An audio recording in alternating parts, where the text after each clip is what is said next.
Farm house पर जब रीना जाती है तो नौकर की इस बात से वो बिगड़ जाती है। कहानी अंत तक जरूर पार है। यह एक इमोशनल स्टोरी के साथ मॉरल स्टोरी भी है, साथ ही हार्ट टचिंग स्टोरी है जो आपको पसंद आएगी। मेरा नाम रीना है। मेरी शादी एक बड्ढे घर में हुई है। मेरी पति राजीव की इन फैमिली का अच्छा बिजनेस है। राजीव एक लौते हैं। सास ससुर, मैं और राजीव, हम 4 लोगों का ही परिवार है।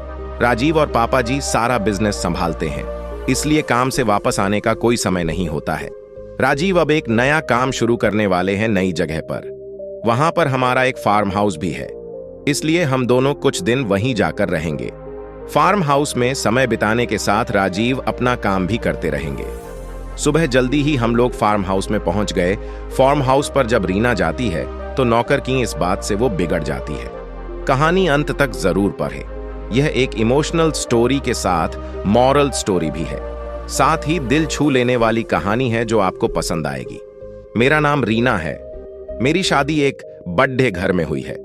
मेरी पति राजीव की फैमिली का अच्छा बिजनेस है। राजीव एक लौते हैं। सास ससुर, मेन और राजीव, हम 4 लोगों का ही परिवार है। राजीव और पापा जी सारा बिजनेस संभालते हैं, इसलिए काम से वापस आने का कोई समय नहीं होता है। राजीव अब एक नया काम शुरू करने वाले हैं नई जगह पर। वहां पर हमारा एक फार्म हाउस भी है, इसलिए हम दोनों कुछ दिन वहीं जाकर रहेंगे। फार्म हाउस में समय बिताने के साथ राजीव अपना काम भी करते रहेंगे। सुबह जल्दी ही हम लोग फार्म हाउस में पहुंच गए। फार्म हाउस की देख रेख के लिए एक नौकर था, वो वहीं पास एक रूम में रहता था। हम जैसे ही पहुंचे, दूर से किशोर दौड़ता आया हमारी कार के पास। आकर उसने ही कार का दरवाजा खोला। नमस्ते मालकिन, ही हंसते हुए मुझे बोला। राजीव ने कहा, यह किशोर है, हमारे फार्म की देखभाल करता है। मैं अंदर जाकर बैठी। थोड़ी देर बाद राजीव अपने काम में बिजी हो गए। उन्होंने किशोर को कहा कि मैडम को फार्म दिखा दो। किशोर बोला, ठीक है साहब। वो मुझे फार्म दिखाने ले गया। फार्म में हम घूम रहे थे, तब गेट के बाहर से एक लगभग 6 से 7 साल की लड़की ने किशोर को आवाज लगाई। वो स्कूल से वापस जा रही थी। किशोर बोला, मैडम मैं आता हूं। वो गेट पर खड़ा उस लड़की से बात करने लगा। मेरी नजर पड़ी तो वो लड़की मेरी तरफ ही देखे जा रही थी। फिर वापस आकर बोला, मैडम आप आराम करिए, मैं आता हूं। ऐसा बोलकर वो चला गया। अगले दिन सुबह फिर राजीव अपने काम से जल्दी चले गए। मैं सुबह सोकर उठी। मेरे उठते ही मुझे दरवाजे पर किशोर दिखाई दिया। मैंने पूछा, क्या कर रहे हो यहां पर? बोला, मैडम अभी आया हूं चाय लेकर।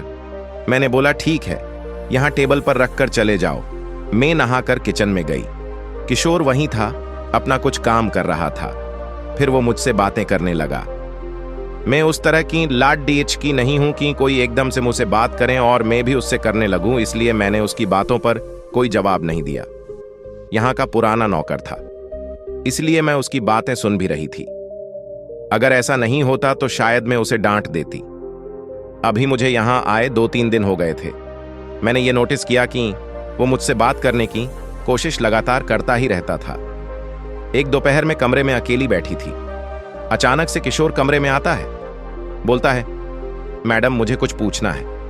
मैंने बोला, क्या? बोला, मैडम आप बुरा मत मानना। मैंने बोला, पूछो। बोला, मैडम मैं आपकी एक फोटो ले सकता हूं। मेरे मुंह से निकला, क्या?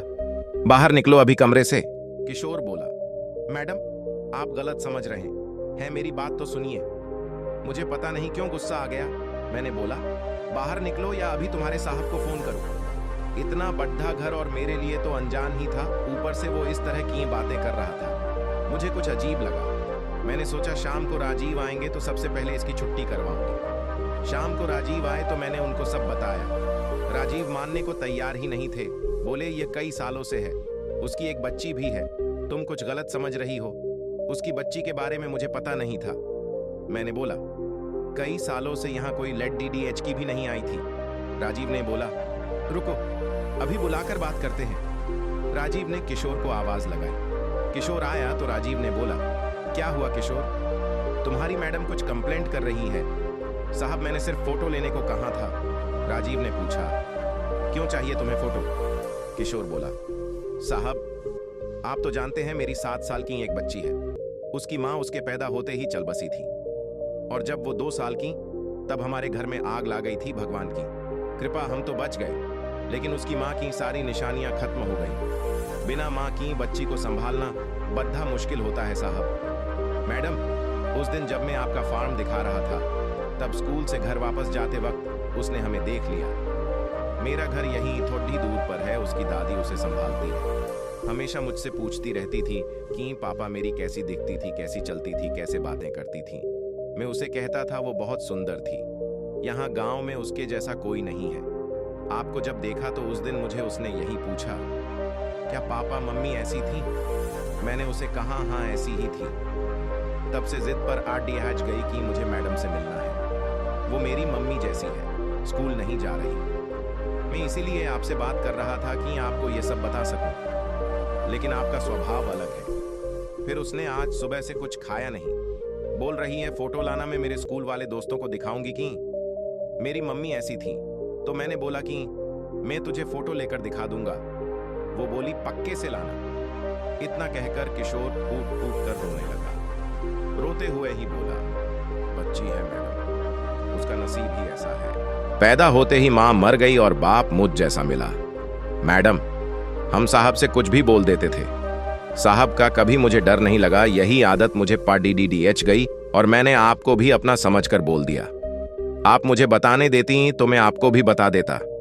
किशोर की बातें सुनकर मुझे अपने आप पर गुस्सा आया। राजीव ने किशोर को चुप कराया और कहा कि बच्ची को वहां क्यों रखते हो, उसे यहीं रखो, इतना बड़ा फार्म हाउस है, कल बच्ची को लेकर आओ। सुबह वो बच्ची को लेकर आया। बच्ची को दूर से ही मुझे दिखा रहा था, शायद अब भी झिझक रहा था। मैं खुद बच्ची के पास गई, बोला अरे हम यहाँ 4 दिन से हैं और आप अब आ रही हैं। मेरे ऐसा कहने पर बच्ची के चेहरे पर जो मुस्कान आई वो अनमोल थी। वो मुझसे लिपट गई। जब तक मैं वहां रही मैं उसके साथ खेलती और हंसती रही। एक अलग खुशी मिल रही थी। अब वो एक वजह बन गई थी मेरे वहां बार बार जाने की।